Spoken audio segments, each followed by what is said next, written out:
De esta porción de la Escritura, Evangelio según San Juan, capítulo 8, versos del 31 al 36. ¿Ya lo tenemos, hermanos? Vamos a leerlos todos juntos a una sola voz. Yo me doy cuenta que a esta etapa de mi vida mi dislexia está cada vez peor porque ahora ya no sé leer, pero vamos a leerlo todos juntos para que no se den cuenta. Y dice así la palabra del Señor.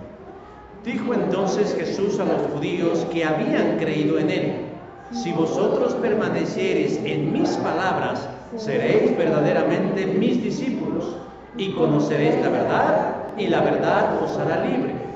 Le respondieron: Linaje de Abraham somos, y jamás hemos sido esclavos de nadie. ¿Cómo dices tú, seréis libres? Jesús le respondió: de cierto os digo, que todo aquel que hace pecado, esclavo es del pecado. Y el esclavo no queda en la casa para siempre, el Hijo sí queda para siempre. Así que, si el Hijo os libertare, seréis verdaderamente libres. Amén. Tomen sus lugares, mis hermanos. Durante el interrogatorio que Poncio Pilatos, gobernador de Judea, hizo a Jesús llamado el Cristo, surgió un tema interesante, pero sobre todo trascendental. La pregunta que Pilatos le hace a Jesús es: ¿tú eres rey de los judíos? Y Jesús le contesta que sí, que él es el rey de los judíos y que para eso había nacido. Pero además de decirle eso, Jesús le dijo a qué había venido. He venido al mundo para dar testimonio a la verdad. Todo aquel que es de la verdad oye mi voz. Juan 18:37. La respuesta de Jesús causó gran conmoción en la mente de Poncio Pilato, porque antes de retirarse y dar por terminado el interrogatorio, solo atinó a preguntarle: ¿qué es la verdad? Versículo 38. Esta, ¿qué es la verdad?, no es solamente una pregunta filosófica, sino una de las preguntas que el ser humano más se hace en su vida. ¿Qué es la verdad? Todo sistema filosófico creado por el hombre cuenta con al menos 5 tipos de verdades. Por si usted creía que solo había una, para la mente humana existen básicamente 5. Pero yo no quiero que me malinterprete. Yo no estoy hablando de ese relativismo que afirma que cada quien puede crearse la verdad que más le ajuste de las cosas. No, yo hablo de ese trabajo intelectual, académico, cognitivo, que a través de los siglos el hombre le ha llevado a desarrollar 5 tipos de verdades. Primero, la verdad óntica, aquella que nos ubica en la realidad, aquella que no queremos aceptar, pero que nos grita a la cara que esta es la realidad. La segunda, la verdad gnoseológica, aquella que nos define qué es falso y qué es verdadero. Y tercero, la verdad moral, aquella que tiene que ver con las mentiras. Cuarto, la verdad lógica, que se valida a través del razonamiento. Y por último, la verdad hermenéutica, que es aquella que nos lleva al descubrimiento de las cosas. Después de dar este paseo súper breve acerca de la verdad, no podemos negar que la mente humana ha hecho lo propio en relación a descubrir qué es la verdad.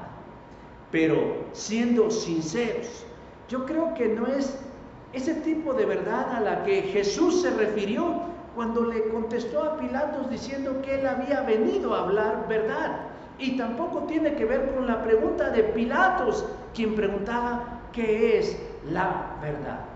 Porque existe un tipo de verdad de la cual los sabios casi nunca consideran.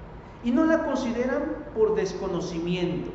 Y esa es la verdad mística o la verdad espiritual. Esta es la revelación de Dios, aquella que da al hombre. ¿Y sabe por qué nos la da Dios? Porque de entrada es inaccesible. A esa verdad es a la que se refiere Jesús, y cuyo corazón y mente de Pilatos pregunta. Por el contrario, lo que cree el creyente promedio, la Biblia no habla de verdades generales o humanas, sino de verdades divinas, celestiales y eternas. De tal manera que la Escritura no contiene todas esas verdades que el mundo busca, sino aquella que es importante, la verdad del alma, la verdad de la eternidad, la verdad espiritual. Ahora, yo no estoy diciendo que la Biblia no deba ocuparse solamente de los asuntos espirituales, pero su verdad, cuando llega a nuestras mentes, a nuestros corazones, permea a todas las demás áreas de nuestras vidas, a la emocional, a la académica y a la física. El texto que acabamos de leer nos dice que Jesús se encuentra en los patios del templo, enseñando en el marco de la fiesta de los tabernáculos, cuando es interrumpido por una turba de escribas y fariseos que le llevan a una mujer encontrada en el acto mismo del adulterio. Pero la llevan con la intención de que Jesús dé su opinión acerca de eso. El relato nos dice que Jesús sorteó extraordinariamente esa situación. Versículos del 3 al 11 del capítulo 8 del Evangelio según San Juan. Y Jesús continúa en su labor, enseñando a los que allí están reunidos.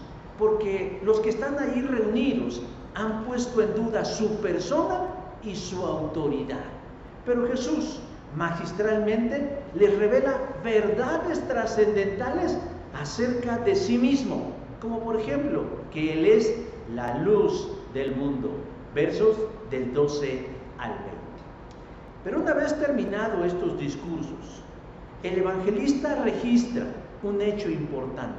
En el versículo 30 del capítulo 8 dice: y hablando Él estas cosas, muchos creyeron en Él. Contrario a lo que un arminiano piensa, no todo el que oye a Jesús cree, porque aquí muchos oyeron a Jesús, pero no todos creyeron. Muchos sí, pero no todos. Y esos muchos que creyeron, que por cierto eran judíos, por si algo extraño nos pareciera, los tomó aparte y trató con ellos acerca del asunto de la verdad. Quiso clarificarles acerca de este tema tan importante y del que tal vez Poncio Pilatos le hubiera gustado estar allí. ¿Qué es la verdad? Eso, hermanos, es una pregunta vigente al día de hoy, válida para cualquiera que se la plantee y necesaria para responder. Porque tenemos que reconocer, a la luz de lo que yo comentaba al principio, que estamos en el ocaso de la cristiandad. Y existe mucha confusión entre el pueblo de Dios acerca de qué es la verdad. Pero aun cuando contamos con esos recursos inimaginables como la revelación mediante la Escritura y la misma presencia del Espíritu de Dios, la confusión y la falta de claridad está llevando a algunos a desviarse del camino verdadero, que es el camino de la fe en Jesús. ¿Y qué trae esto? Perdernos de aquellas bondades que Él tiene para nosotros. Yo quiero hoy brevemente invitarlos a que respondamos a la luz del pasaje la pregunta de Poncio Pilatos, que es la pregunta del alma de muchas personas: ¿qué es la verdad? Y el pasaje, este breve pasaje, estos poquititos versículos nos dan al menos 3 respuestas contundentes. Preguntemos al pasaje: ¿qué es la verdad? Y el verso 31 nos dice que la verdad es la palabra. Si vosotros permaneciereis en mi palabra. Muchos de los que están oyendo a Jesús creyeron en Él y a la vez no creyeron en Él. ¿Qué es esta paradoja? Ahorita lo iremos viendo. Conforme vayamos analizando el texto, nos daremos cuenta que no todos los que escuchan y dicen creer en Jesús se convertirán en auténticamente sus discípulos. Pareciera que Cristo aplica un tamiz a la aparente decisión de fe de los judíos que acaban de escucharlo y que dicen haber creído en Él. ¿Por qué digo esto? Jesús toma aparte a este grupo de nuevos creyentes y les quiere precisar, aclarar, tema importante acerca de la verdad. Lo primero que les dice es que si en verdad quieren ser discípulos, no meros creyentes, porque el 98% de los mexicanos creen en Dios, saben quién es Jesús, pero no son sus discípulos. Y tal vez esa misma estadística la aplicaríamos en la iglesia evangélica, que se llena de creyentes, pero de muy pocos discípulos de Cristo. Pero Jesús dice: ¿qué debo hacer para pasar del estado de ser un mero creyente a convertirme en un auténtico seguidor de Jesús? ¿Qué dice? Debo permanecer en su palabra. Si vosotros permanecieres en mi palabra. ¿Qué significa permanecer en mi palabra? Implica serle fiel a Él. En el judaísmo, la ley de Moisés era la verdad. Y en el pensamiento de ellos, quien cumplía la ley lo hacía libre del pecado, que el cumplimiento absoluto de la ley les garantizaba estar en comunión con Dios y al mismo tiempo alcanzar la vida eterna. Por eso, los judíos del segundo templo, la ley era de gran valor. Los primeros hebreos, los primeros israelitas, antes del segundo templo, menospreciaron la palabra del Señor, sus mandamientos, sus reglas, sus ordenanzas, y por eso les fue como les fue. Tuvieron guerras civiles, conflictos internos, asesinatos entre los reyes, enfrentamientos, divisiones, invasiones, etcétera, etcétera, etcétera. Pero luego de la invasión babilónica, luego de los 70 años de esclavitud en Babilonia y regresan paulatinamente a Judea, pareciera que aprendieron la lección y dijeron: nosotros debemos ser salvaguardas en el cumplimiento de la ley de Dios. Pero ¿qué creen lo que pasó? Su pasión fue tanta que olvidaron el espíritu de la ley, es decir, su esencia.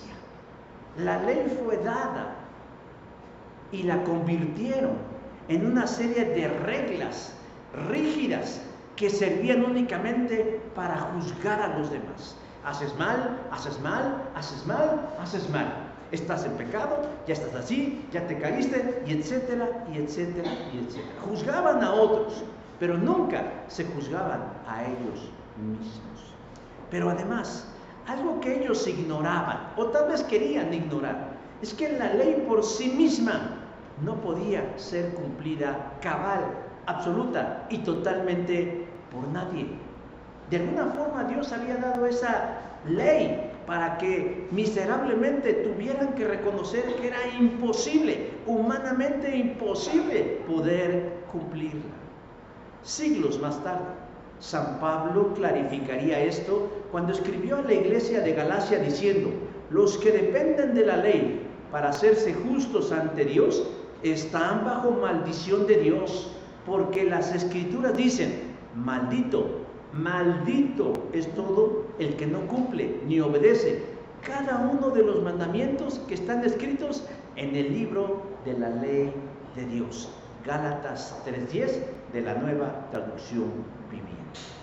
Dios había dado la ley para mostrarles lo inútil de sus esfuerzos por cumplirla y de congraciarse con él, para que de rodillas cayeran sus espíritus y reconocieran que necesitaban algo de él. El único capaz de cumplir la ley estaba ahí entre ellos. Jesús estaba entre ellos. Y estando entre ellos, Él es la respuesta al corazón de algunos sinceros y quiere facilitarles la cosa, intercediendo por ellos para que a través de Él puedan allegarse a Dios sin problema. Pero para eso era necesario, imprescindible, irrenunciable, ineludible, que se mostraran fieles a su palabra, a su persona, a Él mismo, porque Jesús es la palabra de Dios.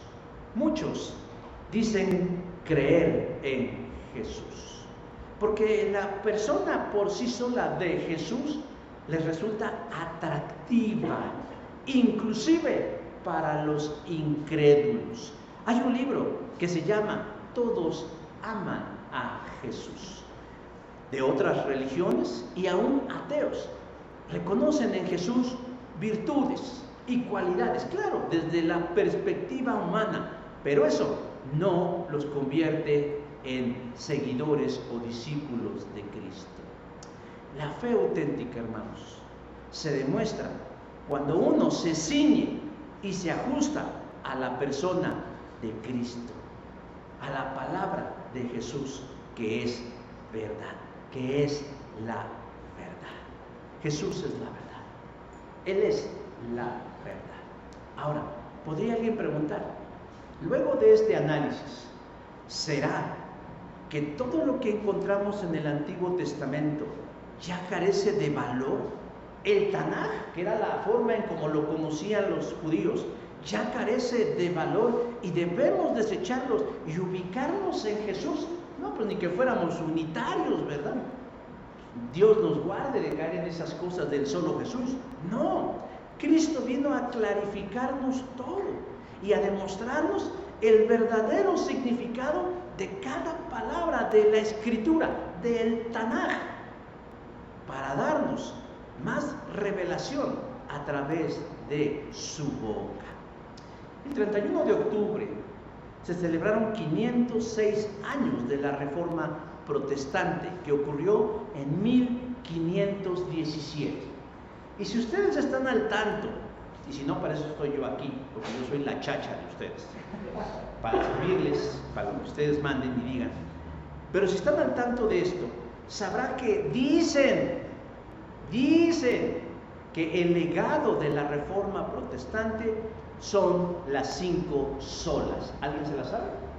Sola Escritura, solo Cristo, sola gracia, sola Deo Gloria y sola fe. Dicen que ese es el legado de la Reforma Protestante, que es una respuesta a lo que la iglesia mayoritaria ya había dejado atrás. Pero resulta, hermanos, resulta que no es así, o por lo menos no es de esta manera. Martín Lutero, quien es llamado el padre del protestantismo o de la Reforma, solo desarrolló una de esas solas. ¿Y cuál creen que fue? Sola Escritura. Sola Escritura.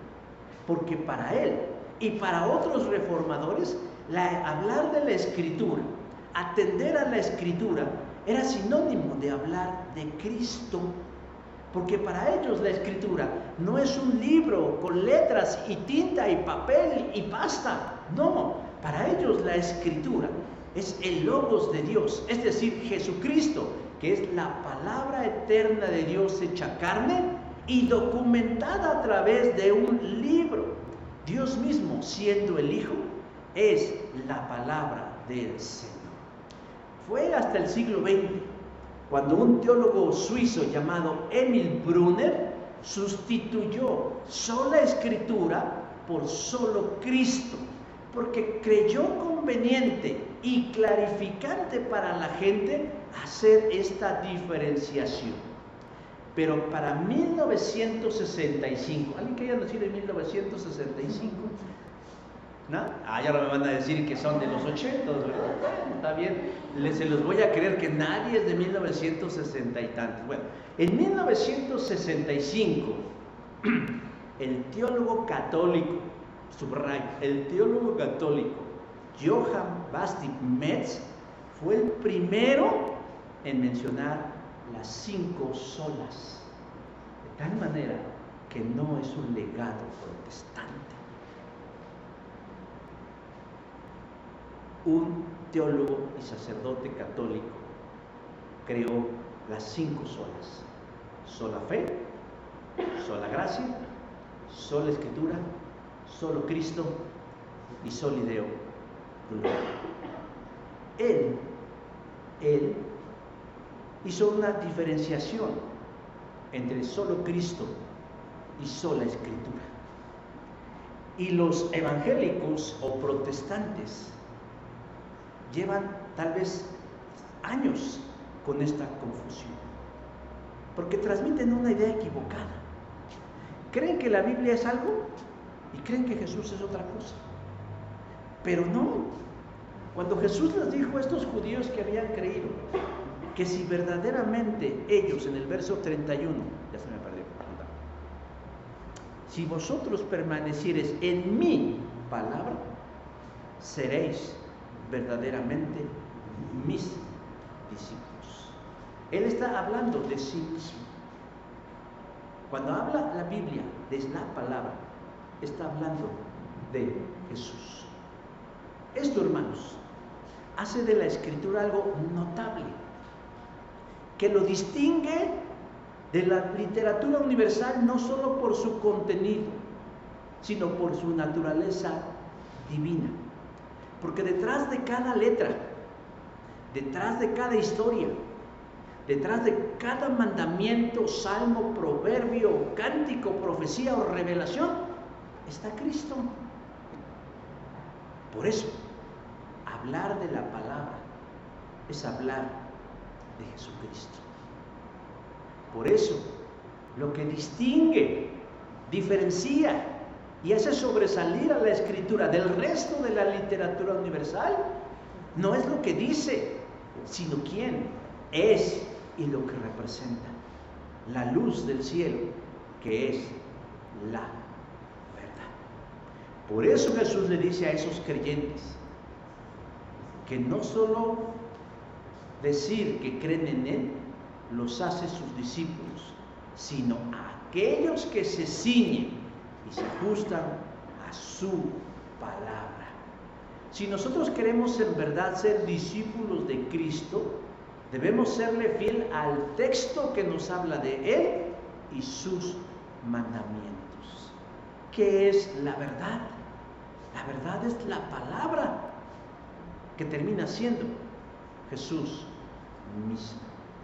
La segunda respuesta a la pregunta es: ¿qué es la verdad? La verdad es libertad. Versículo 32: y conoceréis la verdad, y la verdad os hará libres. Jesús termina la parte de esta conversación con ese grupo de judíos conversos o recién convertidos, con esta máxima que, por cierto, muchos la utilizan fuera de su contexto. Yo he visto bardas pintadas anunciando al colegio fulanito de tal, utilizando: y la verdad te hará libre. Hace poco veía yo un noticiero en internet de una persona que su lema era: y la verdad te hará libre. O sea, yo creo que encuentran en estas palabras algo que les hace adoptarla. Pero lo cierto es que Jesús no se refería primero a la verdad como una cuestión académica y a la libertad como nosotros la entendemos. Para empezar, Jesús está hablando de verdades espirituales y eternas. Conocer la verdad, es decir, conocer a Jesús, trae auténtica libertad. ¿De qué? No como dice un canto neopentecostal que dice para bailar, para cantar, para brincar, para gozar. No, yo puedo ir a un estadio de fútbol y brincar, cantar, saltar y chiflar. Y no necesito que alguien me dé permiso. Puedo ir a un concierto del recodo, de los recoditos o los recodotes, y puedo brincar, saltar, gritar y chiflar. Yo no necesito que me den permiso para eso. Pero ¿a qué se refiere cuando Jesús dice libertad? Del poder de algo que está sobre nosotros, hermano, y que nos esclaviza y se llama ¿cómo? Pecado. Pecado. Dios quiere liberarnos del pecado, de su influencia, de su poder, de sus consecuencias, que siendo la principal de ella, alejarnos de la comunión del Dios verdadero. Trato de imaginarme la cara de esos judíos cuando Jesús les dice que los hará verdaderamente libres. O sea, su cara así ¿de qué habla este tipo? ¿De qué está tratando de decirnos? Han de tener cara de asombro, porque en lugar de alegrarse y decir, pues gracias Jesús, porque de veras que con tu palabra tú nos das libertad y por fin seremos libres. Este conocimiento que nunca antes alguien nos había traído, por fin nos trae paz porque somos libres. No, al contrario, adoptan una actitud arrogante y a la defensiva. Linaje de Abraham somos. ¡Wow! O sea, ellos invocan su legado abrámico, los patriarcas, Moisés, la ley como la verdad absoluta. Hemos vivido en la verdad durante más de 2400 años y ahora tú nos vienes a decir a nosotros que seamos libres, que hemos sido antes. Pero yo creo entonces que el que puso cara de sorpresa es el Señor Jesús, de ver semejante autonegación de ellos, porque hacen una declaración que realmente es inconcebible. Jamás de los jamases hemos sido esclavos de nadie. ¿Cómo dices tú? Seréis libres. ¿Se acuerdan que al principio mencioné los 5 tipos de verdades? Y la primera verdad que mencioné era la verdad óntica, que es la que nos ubica en la realidad. Hay una verdad, hay una realidad que nos grita en la cara que somos.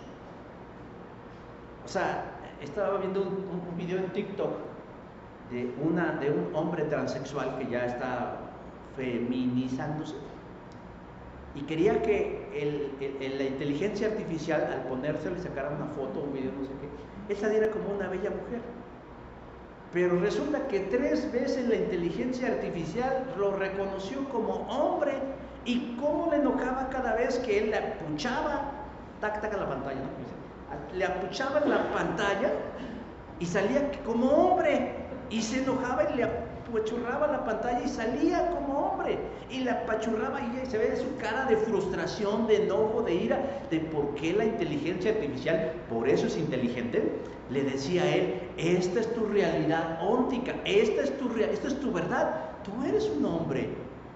Por más afeites que te pongas, maquillajes u hormonas, esta es tu realidad, esa es la verdad óntica. Y esta es la realidad que están negando estos judíos, que Jesús les dice, y conoceréis la verdad, y la verdad os hará libre. Claro, Jesús no está hablando de la historia de ellos, pero a ellos les calza el zapato, les acomoda el saco, porque dicen, nosotros nunca hemos sido esclavos de nadie. Ah, caray, ahora resulta, ¿verdad? Ahora resulta que nunca ha sido esclavo. Olvidan su historia. Si algo que ha caracterizado a Israel es que han sido esclavos de muchos pueblos y han sido conquistados por otras naciones, egipcios, filisteos, babilonios, persas, sirios, y en el momento que están hablando con Jesús, los romanos. ¿O acaso estaban tan ciegos que no se daban cuenta que en los patios del templo, en una de las esquinas, había una construcción llamada la Antonia, que era una fortaleza donde había soldados romanos cuidando el orden del templo. No la tenían enfrente, allí diciéndoles, mira, ahí está tu libertad, ahí está tu libertad.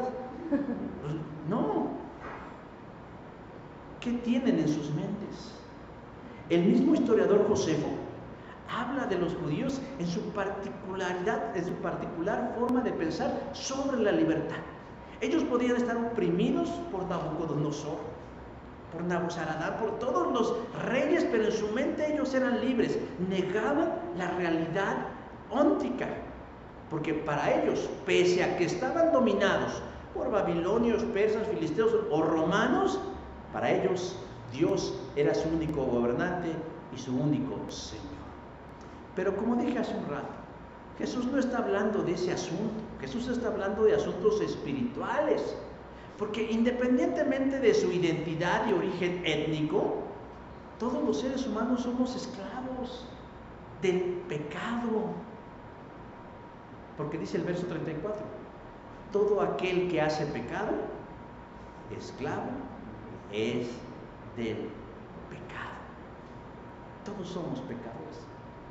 No ha habido, no hay y no habrá una sola persona que no haya cometido pecado. La única excepción no es María, es Jesús, quien siendo plenamente hombre, es plenamente Dios. Uno puede ignorar su realidad. Yo conocí a alguien, en mi juventud cercana, conocí a alguien a quien le compartíamos el Evangelio, bueno, le compartían más el Evangelio a otras personas, y le decían, es que es necesario que te arrepientas. Y él decía, ¿de qué? ¿De tu pecado? ¿Cuál pecado? Yo no he matado a nadie, yo no le robo a nadie, yo no digo malas palabras, soy una buena persona, soy un buen hijo, soy un buen estudiante. ¿De qué me voy a arrepentir? Dice, tu pecado, ¿pero cuál? Porque confunden pecado con pecados. Los pecados son las conductas, que es robar, matar y todo eso, y el pecado es la esencia del ser humano a raíz de la caída de Adán. Somos pecadores por naturaleza, lo dice Pablo, Romanos 3:23, por cuanto todos pecaron, están destituidos de la gloria de Dios. Y el pecado tiene consecuencias funestas, porque la paga del pecado es muerte. ¿Muerte qué? Pues muerte física, muerte espiritual y segunda muerte. Es decir, ¿voy a morir físicamente? Sí, como consecuencia de la herencia adámica. ¿La gente está muerta espiritualmente? Sí, porque no entiende los asuntos espirituales, está desconectado del mundo espiritual. Hay que diferenciar espiritualidad con espiritismo. O sea, lo que la gente, que los fantasmas y todo eso, eso es espiritismo, es otra onda. Son fenómenos paranormales. Y la segunda muerte, que significa la última separación del hombre con Dios, cuando sea el final de los tiempos. Ahora, no seamos tan trágicos. Bueno, esta es la realidad. Pero viéndolo en una perspectiva más cercana y más práctica, porque no creo que alguien se vaya a morir ahorita, pero también la consecuencia significa que tenemos mala calidad de vida, por cuanto todos pecamos, estamos destituidos de la gloria de Dios y por lo tanto hay una consecuencia, muerte, sí, pero también mala calidad de vida. Vivimos mal, alejados de Dios a causa de nuestro pecado.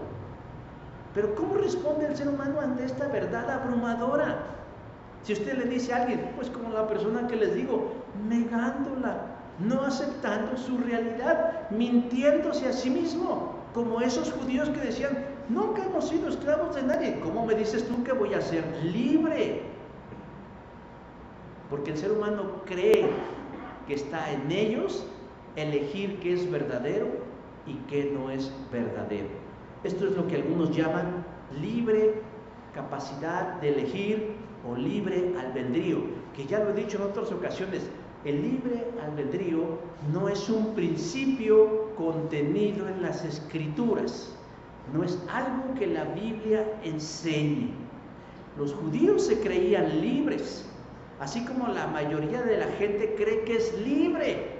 Y si usted le pregunta, ¿libre? ¿Qué significa para usted ser libre?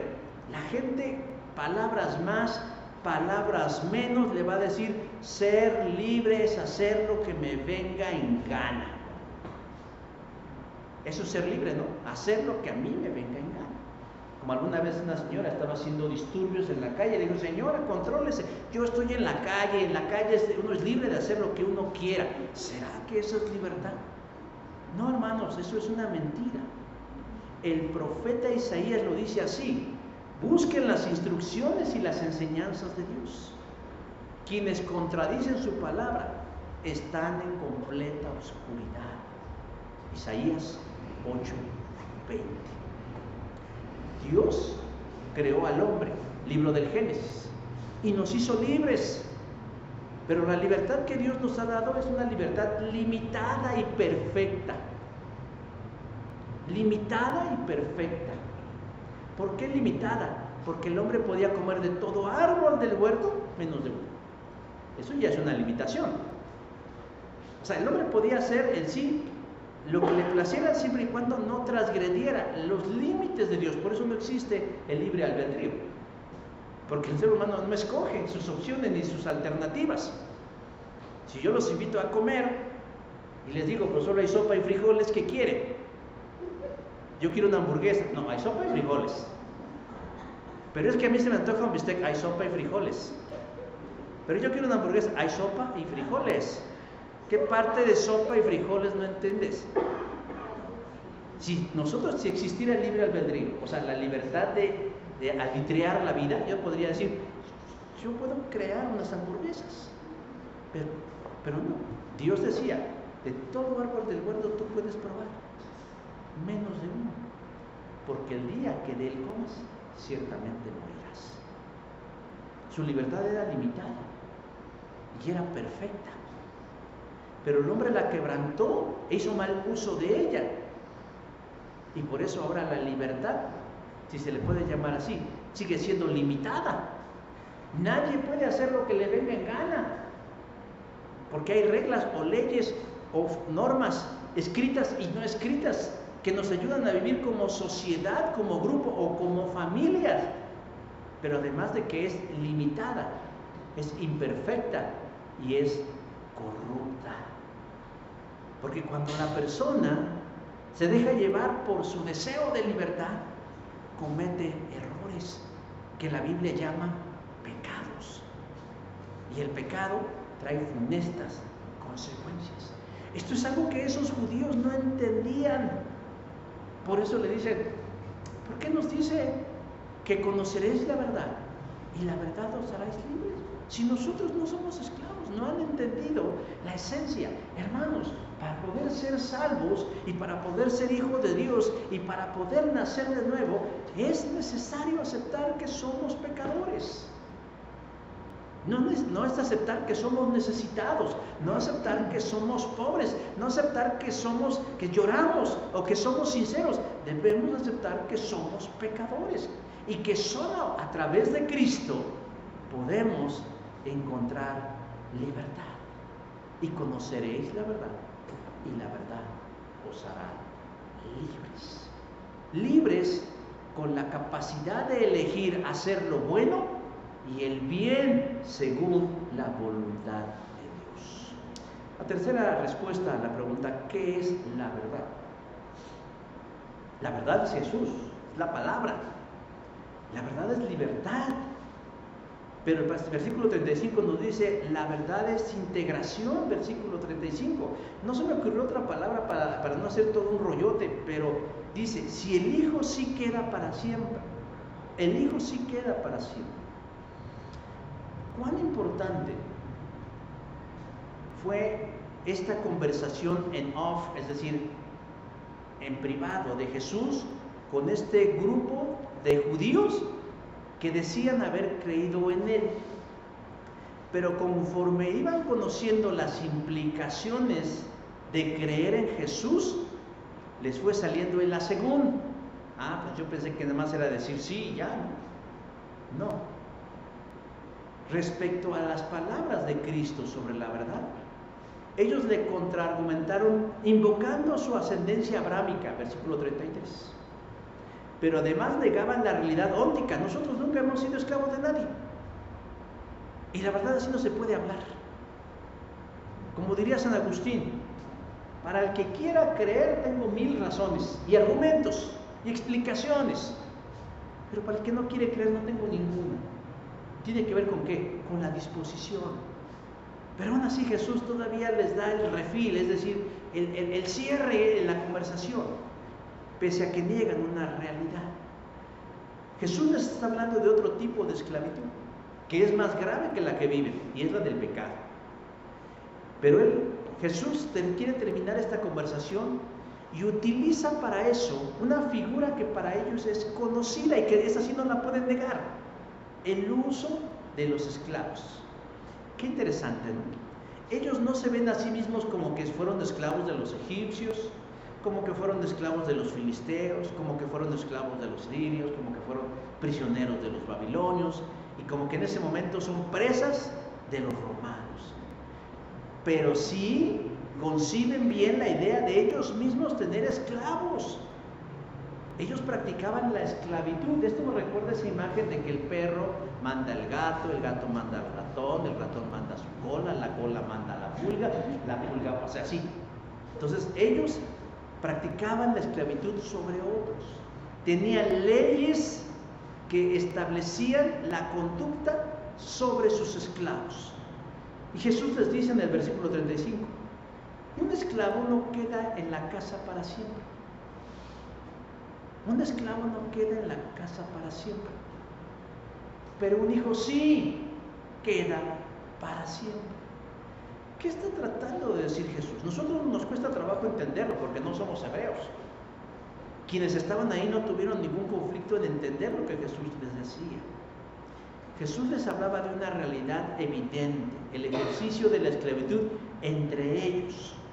De acuerdo a la ley de Moisés, la esclavitud era permitida, como en otras culturas, pero la esclavitud de los hebreos era distinta, porque en la libertad de los judíos hacia otros había importantes variantes. Una de ellas era la de liberar a los esclavos luego de 7 años de servicio. Si un esclavo cumplía 7 años con su amo, tenía la libertad de irse, de independizarse o de buscar otro amo que lo tratara mejor. O sea, pasaban 7 años y el esclavo le decía el amo, han pasado 7 años. Y de acuerdo a la ley de Moisés, yo debo dejarte ir. Si tú crees que te he tratado bien, adelante, otros 7 años. Pero si crees que te he tratado mal, tienes la libertad de irte a buscar a alguien que te trate bien. Así es como se supone que debiera funcionar. En algunos casos los esclavos hacían válida esa prerrogativa.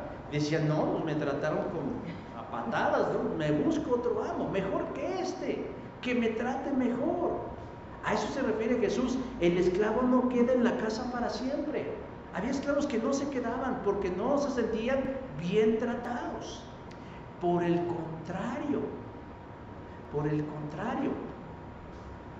había esclavos que tenían que admitir que su amo había sido bueno con ellos. Luego entonces decidían que quedarse con ellos. ¿Y qué sucedía cuando este esclavo que admitía que su amo había sido bueno con ellos? ¿Qué sucedía con ellos? Venía a formar parte de la familia, venía a formar parte del clan, de ellos, con los derechos y responsabilidades que implicaba ser parte de la familia de su amo. Por eso dice Jesús, los hijos sí quedan para siempre. Los hijos sí quedan para siempre. Está usando una analogía.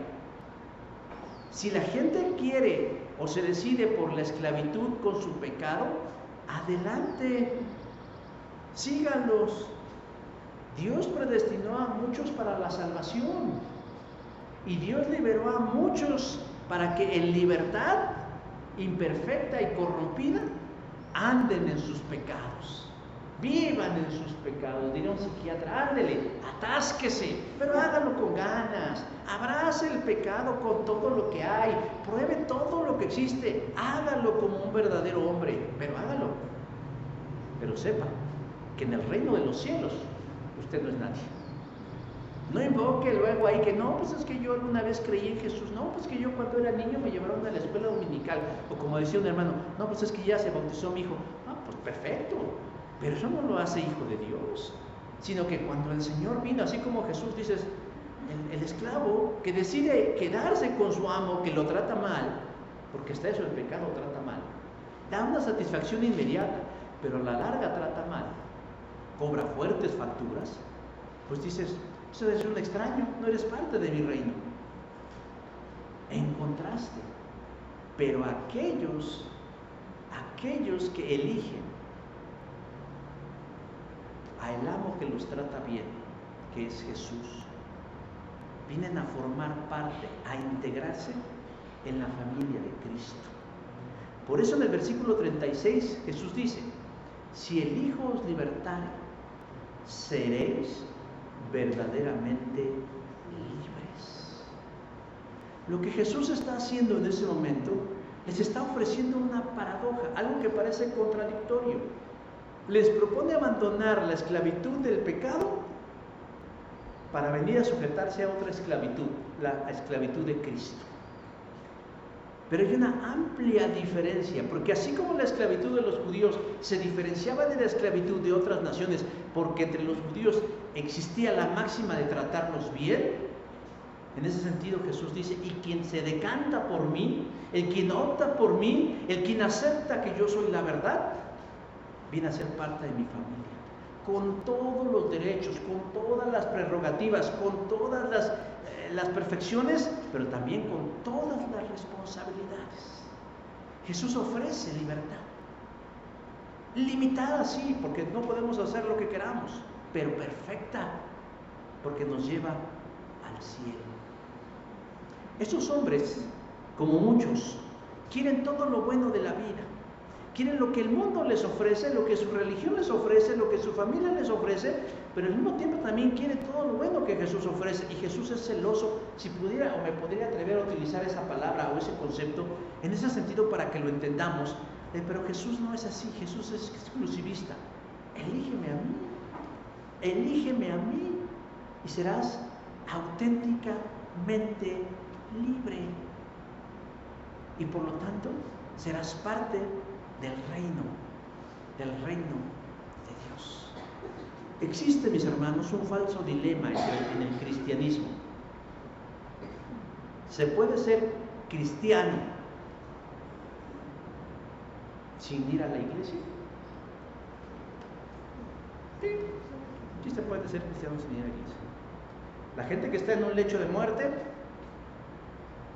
y como última decisión dice: yo creo en Cristo, se muere y ya no fue a la iglesia. No. O el que acaba de recibir al Señor bien gozoso en una reunión, en algún lugar, y de pronto se sube al camión, choca el camión, se murió ahí. Ya no fue a la iglesia y era cristiano. Eso aplica, hermanos, en excepciones, cuando es fuera de la voluntad del individuo. Señor, acuérdate de mí cuando estés en tu reino. De cierto te digo que hoy estarás conmigo en el paraíso. Él no fue a la iglesia, él no se bautizó, él no diezmó, él no fue a cantar, él no tuvo ministerio, él no recibió ni siquiera el bautismo del Espíritu Santo. ¿Y dónde está ese hombre? En el paraíso con el Señor. Pero esas son excepciones. Los demás que no estamos en esa excepción, siempre, de manera natural, debemos buscar integrarnos con aquellos que, como nosotros, queremos agradar al Señor, para que seamos parte de su reino mediante una iglesia local, según Hechos 2:47 y Hebreos 10:25. Estar, hermanos, en la familia de Dios implica vivir en la verdad, Porque uno de los propósitos de la iglesia no es cantar. Y yo no estoy en contra de que la gente cante. Uno de los propósitos de la iglesia, mis hermanos, no es tocar. Uno de los propósitos principales de la iglesia, hermanos, es salvaguardar y proclamar la verdad de Dios. ¿Quién lo dice? Pablo a Timoteo. Esta es la iglesia del Dios viviente, columna y fundamento de la verdad. 1 Timoteo, capítulo 3, versículo 15. Por eso la verdad es integración. Para el ser humano hay 5 tipos de verdad. Y son útiles, la verdad. Valga la redundancia, son útiles. Pero la verdad más importante, la que nosotros debemos procurar, es la que procede de Dios, la verdad espiritual. A lo largo de esta explicación, hemos venido escuchando aspectos relevantes acerca de la verdad del cielo. Pero yo creo que podríamos resumirla en una sola expresión, y que precisamente la dice Jesús, y que responde perfectamente la pregunta que Pilatos le hizo en el pretorio: ¿qué es la verdad? Juan 18:38. Y Jesús la contestó en otro momento, en Juan 14:6, cuando dice: yo soy el camino, yo soy la verdad y yo soy la vida, y nadie viene al Padre si no es por mí. ¿Qué es la verdad? Quien conoce a Jesús y anda en Él, sabe y vive la verdad. Y más aún, está en comunión, en armonía y en paz con el Padre de las luces, que es nuestro Creador. La verdad es que yo oro a Dios porque la pregunta filosófica del hombre de muchos de los tiempos acerca de qué es la verdad haya sido respondida a través de estos 3 argumentos emanados de la palabra del Señor. Amén. Amén. Vamos a ver. Vamos a cerrar nuestros ojos y vamos a pedirle al Señor en esta hora que abra su oído para decirle: bondadoso Dios, bendecimos, glorificamos y exaltamos tu maravilloso nombre, hoy y siempre. Y en esta hora, Señor, agradecemos, no como aquellos, Señor, que disputaban con Cristo acerca de lo que es la verdad. Si siguiéramos leyendo el pasaje, encontraríamos que muchos de aquellos que dijeron haber creído se hicieron para atrás, porque tuvieron que reconocer que lo que Jesús les decía no calzaba con lo que ellos esperaban. Ellos preferían vivir en el error, ellos preferían negar la realidad, ellos preferían crearse su propio concepto acerca de lo verdadero en base a una tradición, una genealogía, una historia, una fe equivocada. Pero, Señor, al final de todo se perdieron de la más grande bendición, de ser parte de la familia de Cristo. Yo te ruego, Señor, que esa situación no se repita. Para quienes estamos aquí, Señor, atentos a esto, más que a la persona, al mensaje, al contenido, tú nos puedas dar, bendito Padre Celestial, la iluminación suficiente para entender qué es la verdad. Tú lo eres, Jesús. Por eso nos demandas que permanezcamos fieles a tu palabra, a tu persona, a tus dichos, a tu voz, a la relación que establecemos contigo a través de la fe. Tú quieres, Dios, que nosotros, Padre, seamos libres, libres del poder de esa fuerza poderosa que dice Pablo que nos lleva a hacer lo que no queremos y que vive en nuestros miembros y que nos hace errar en el camino. Tú nos ayudas, Señor, en la verdad, a ser libres del pecado. Pero además nos das el regalo, porque es un regalo, una bendición a la vida, el venir a formar parte ya de un amo como tú, que no solo es bueno en sí, sino que trata bien a quienes Él recibe como esclavos pero a la vez los convierte en hijos, en parte de su familia, y nos abraza. Y que volvemos o venimos a la casa paterna a recibir de ti, Señor, todo aquello que nos hace falta y que más necesitamos. Gracias, Dios, en esta hora, porque tú respondes a la inquietud del alma y del espíritu acerca de qué es la vida. Y Señor Jesús, queremos andar en ti y contigo, en el camino de la vida, que empieza desde hoy y se proyecta hasta la eternidad. Te bendecimos, te glorificamos por eso, Padre Santo. Te exaltamos y humildemente te decimos: obra en nosotros tu maravilloso plan. Por Cristo, nuestro Salvador. Amén. Muchas gracias, mis hermanos. El Señor les bendice.